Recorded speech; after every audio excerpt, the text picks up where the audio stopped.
The drive to Langley was supposed to take 40 minutes, but I left early. I always leave early when I'm nervous, and I hadn't admitted to myself yet that I was nervous. I told myself it was just traffic. I told myself I wanted good parking.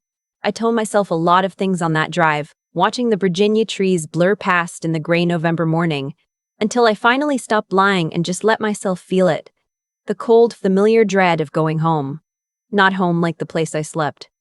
Home like the people who made me feel small. My brother's promotion ceremony started at 11. I had been invited 3 weeks ago via text message from my stepmother. Not a phone call. A text. Ceremony for Theo is the 14th. Langley Chapel, you should come. No question mark. No, would love to see you. Just you should come, like a summons, like a dentist appointment I had been avoiding. I almost didn't go. I sat with that text for 4 days before I responded. I read it in the parking garage of a building I cannot name after a briefing I cannot describe, on a Tuesday that had already taken more from me than most people give in a month.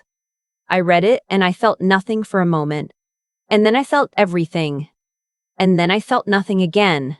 I went, because despite everything, I still loved my brother. Theo hadn't done anything wrong. Theo was just Theo. My little brother, who grew up to be taller than me and somehow ended up in the army and was now, apparently, being promoted to lieutenant colonel at 31 years old. I was proud of him. Whatever else was true about our family, that part was true. I just didn't want to see my father. He would be there, of course. He was always there for Theo. Theo was the one who turned out right. The one who went to West Point, married young, had 2 kids by 28, called every Sunday. Theo was everything my father had wanted from both of us, and I was the cautionary tale he kept on the other side of the room. I parked and sat in my car for a moment. I was wearing a dark navy blazer, plain slacks, low heels. I had almost worn my credentials out of habit. You do that after enough years, you forget that not everything needs to be announced. But I caught myself. I left everything in the glove compartment. I was here as a sister, not as anything else. The chapel was small and bright. Someone had put white lilies on the end of every pew. Theo's wife, probably. She had always been meticulous about that kind of thing. There were maybe 60 people inside, soldiers in dress uniform, a scattering of civilians, a few faces I half recognized from holidays past. I found a seat near the back, on the aisle, where I could see everything and be close to the exit if I needed it. I spotted my father immediately. He was in the 3rd row, sitting very straight the way he always did in public, wearing the same blue blazer he'd had for 15 years. His hair had gone fully white since I'd last seen him. That surprised me. I hadn't realized how much time had actually passed. My stepmother was beside him. She saw me before he did, and her expression did exactly what it always did. A quick flicker of something polite and performative, a small wave that said, "I see you," without saying "I'm glad you're here." She was a woman who communicated entirely in subtext. I had spent most of my 20s learning to read it, and most of my 30s deciding to stop. My father turned to see what she was looking at. His face didn't change. That was the thing about my father. He had perfected the art of the non-reaction. He gave me a single nod, the kind you give a neighbor you don't particularly like, and turned back to face the front. I looked down at the program in my hands and breathed.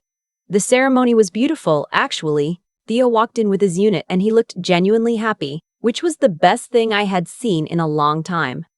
His daughter had fallen asleep against his wife's shoulder by the time he got his oak leaf cluster. And I watched his eyes go soft when he saw her, and I thought, okay, this was worth it. I'm glad it came. The reception was in the hall next door. Long tables, coffee, those little sandwiches with the crusts cut off. The kind of food no one actually wants, but everyone eats because they need something to do with their hands. I got a cup of coffee and found a spot near the window, and I had every intention of staying there quietly for exactly 45 minutes before finding Theo, hugging him, saying something appropriate, and leaving. My father found me first. "You look thin," he said, by way of greeting. "No hello. No, how are you? Just an assessment, like a livestock check." "Hi, Dad. Are you eating?" "Yes." He studied me for a moment. "You drove up from the city?" "Yes." "You're still at that research position." He said research position the way some people say between jobs, with a certain careful neutrality that is, itself, a kind of contempt. "Something like that," I said. "Your brother tells me you're still not married." There it was. The thing that was never not coming. I had known it would arrive. I had known it the moment my stepmother's text hit my phone 3 weeks ago, and still, when it landed, it'd wait. Still not married, I confirmed. He made a small sound. Not quite a sigh. Something more considered than that. You were always so focused on work, he said. I just worry you've made it your whole personality. I want to be honest about what happened in my body in that moment. There was a flash of heat, quick and bright, and then it cooled. That's what years of practice does.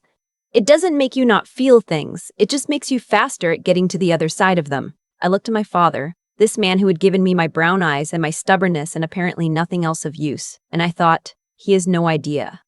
I'm okay, Dad, I said. My stepmother appeared at his elbow like she had been waiting just off screen. Maybe she had. We were just saying, she said, already in the middle of a thought that hadn't started in front of me. That Theo's really found his footing. It's so nice when things fall into place for someone. She smiled at me. Some paths just take longer than others, don't they? I know what she meant. She meant your path is taking too long. She meant we've given up waiting. She meant underneath all of it, the thing she had been meaning for 15 years. You are not what we expected, and we have quietly agreed not to say so. I smiled back at her. They really do, I said. She blinked. She had been expecting something, a flinch maybe, or a defense. I gave her neither. She recovered quickly. She always did. Are you seeing anyone? She tried. Not currently.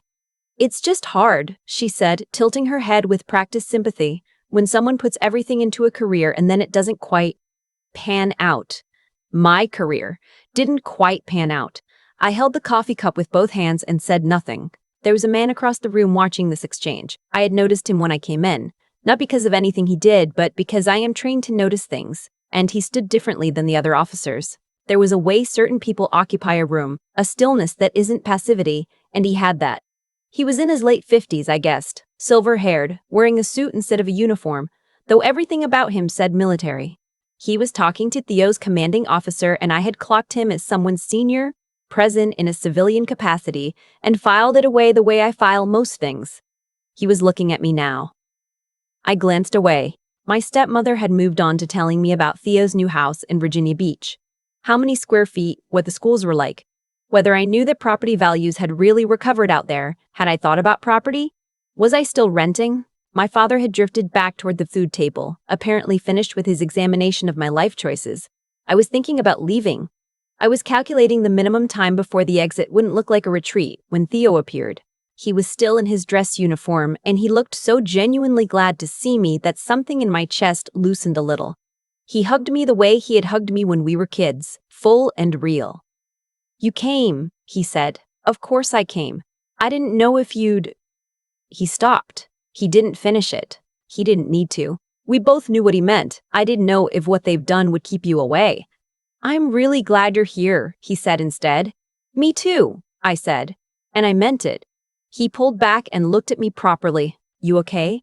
Perfect, I said, and I smiled at him in a way that was maybe 80% true, which is good enough. He was pulled away almost immediately. Someone needed him for a photo. Someone's child needed to say goodbye. There was a whole machinery of celebration that required him at its center. I watched him go and held my empty coffee cup and thought about my car in the parking lot. Excuse me, I turned. It was the man in the suit. Up close, he was older than I'd thought, closer to 60, with the kind of face that has been serious for a long time and made a kind of peace with it. I'm sorry to interrupt, he said. I just wanted to ask, are you related to Theo? His sister, I said, Hazel. He paused. Something shifted in his expression, though I couldn't have named what exactly. Hazel, he repeated. What's your last name? Merritt, I said. Hazel Merritt, I said. Hazel Merritt, I said. He stopped himself. He looked at me again, more carefully, the way you look at something you're trying to reconcile with a different picture you have in your head. Forgive me, he said slowly. Are you with the agency? The room had not changed. The conversations around us continued. Someone laughed at something near the sandwich table. The lights were the same fluorescent warmth they had been all morning. But something had shifted in the air between us, and I felt it, and I chose carefully. I work for the federal government, I said. Why do you ask? Because, he said, if you're the Hazel Merritt I'm thinking of. He shook his head almost to himself. I was at the Monterey briefing in March.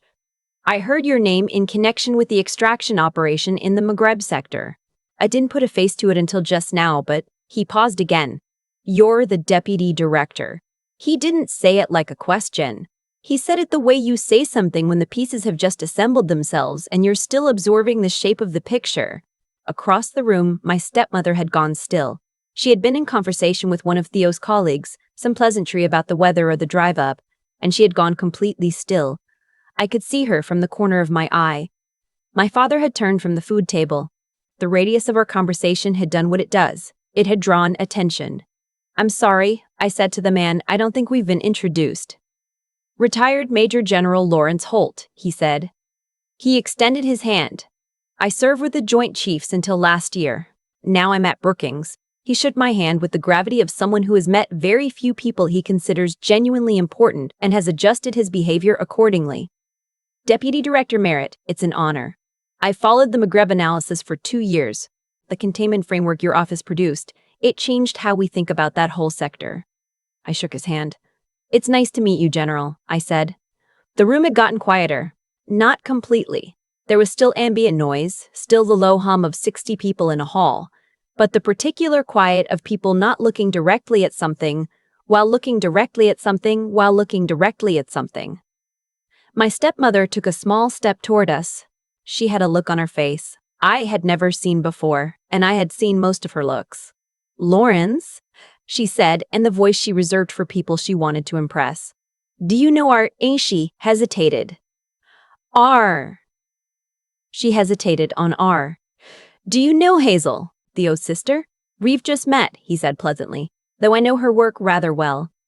He glanced at her with polite interest. You must be very proud of her. My stepmother said nothing.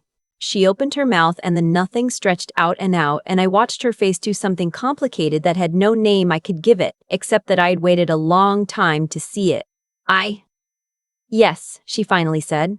Of course, my father had drifted closer. He was standing just behind her, and I watched him looking at General Holt with the expression he wore when he was reassessing something, calculating, quiet. The same face he made when he read the financial section of the newspaper and found out he'd been wrong about something. Are you? My father started. He stopped. Hazel, you work in government analysis. Something like that, I said. The same words I had used before, but they landed differently now. Deputy Director, General Holt said hopefully, and the words sat in the room like a stone dropped in still water. Theo had come back. He had a piece of cake in one hand and was watching all of this from a few feet away with an expression I can only describe as quiet delight. Yeah, he said when no one else said anything. He took a bite of cake. Hazel doesn't really like to talk about work.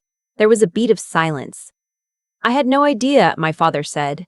He looked at me and I want to be accurate about what I saw there. It was not pride, not yet, maybe not ever, but it was something.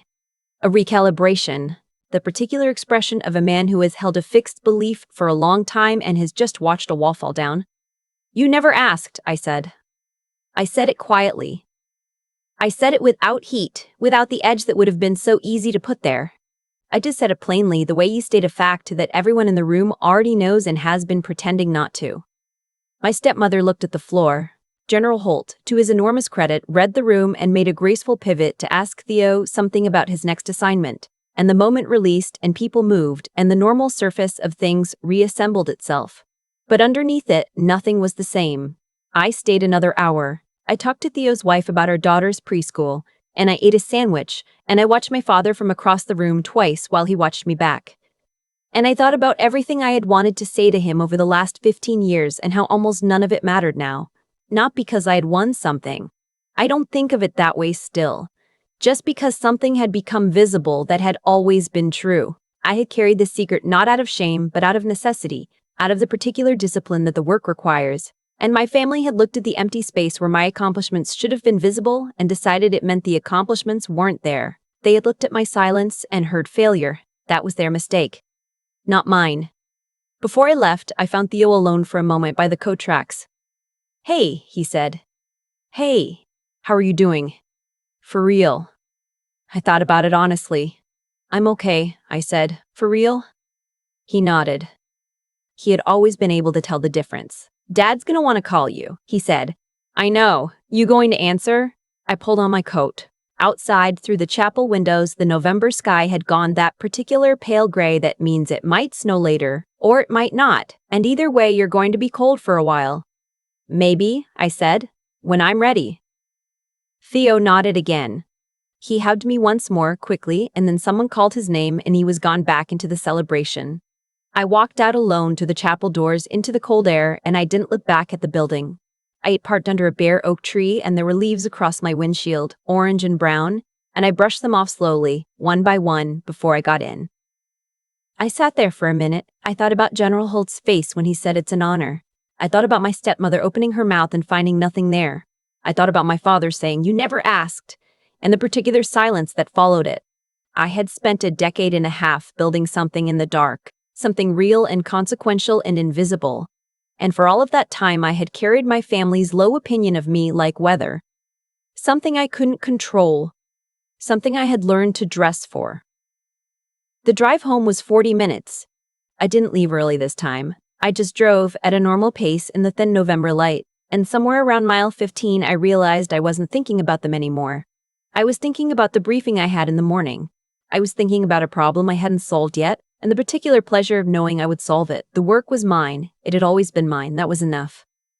I've thought a lot about that afternoon since then. Not obsessively. I'm past that. But the way you think about something when it finally stops hurting and you can actually look at it clearly. What I keep coming back to isn't the moment General Holt said my name, or the look on my stepmother's face, or my father standing there with nothing to say. What I keep coming back to is the drive home, the bare trees, the pale sky. The way I stopped thinking about them somewhere around mile 15 and just went back to the work. That's what 15 years of quiet actually builds. Not a dramatic reveal. Not a moment of triumph. Just the ability to stop needing the validation that was never going to come anyway. Here's what I believe now, and I don't think it requires anything mystical to explain. What you do consistently, in private, without recognition, becomes the most solid thing about you. I spent a decade and a half doing work that mattered in rooms no one knew about, and my family spent that same time constructing a story about my failure. Both of those things were real. Both of them were happening simultaneously. But only one of them was true. My father is a man who measures worth by what's visible. A title people recognize, a spouse, a house in a neighborhood with good schools. He's not cruel. I want to be fair to him. He genuinely believed that the things he could see were the things that existed. It was a failure of imagination, not of love. But the consequence of that failure was that for 15 years, he looked at me and saw nothing, because I had given him nothing he knew how to read. I used to be angry about that. I used to lie awake running through versions of conversations I would never have, explanations I could never give, ways of making him understand without breaking the rules I had agreed to live by. That anger was real, and it was valid, and eventually it just ran out. You can only maintain a fire that hot for so long before you need the energy for something else. What I have now instead is something quieter. A kind of clarity about what I owe people and what I don't. I loved my father, and I love him still, in the complicated way you love someone who has disappointed you so many times you've had to rebuild the expectation from scratch. But I stopped needing him to see me correctly a long time before he finally did. That's the part that matters. By the time General Holt said deputy director in that reception hall, I had already made my peace with the possibility that the moment would never come. Theo knew. He always knew in the way younger siblings sometimes know things. Not the specifics, never the specifics, but the shape of who you are underneath the version the family has agreed upon. He ate his cake and watched our father recalibrate and didn't say anything except, "Yeah, Hazel doesn't really like to talk about work." And that small sentence, delivered that casually, was one of the kindest things anyone has ever done for me. What I want to say to anyone who is carrying something like this, a gap between who you are and who your family has decided you are, is just that the gap doesn't have to be resolved to be survived. You can build something real inside of it. You can do work that matters, form bonds that hold, become someone you're genuinely proud of, and do all of that without ever getting the recognition from the specific people whose recognition you wanted most. That's not a consolation prize. That is, actually, the whole thing. The anger leaves eventually. The needing leaves eventually. What stays is the work, and the people who saw you clearly all along, and the quiet knowledge of what you built when no one was watching. That's enough. It really is.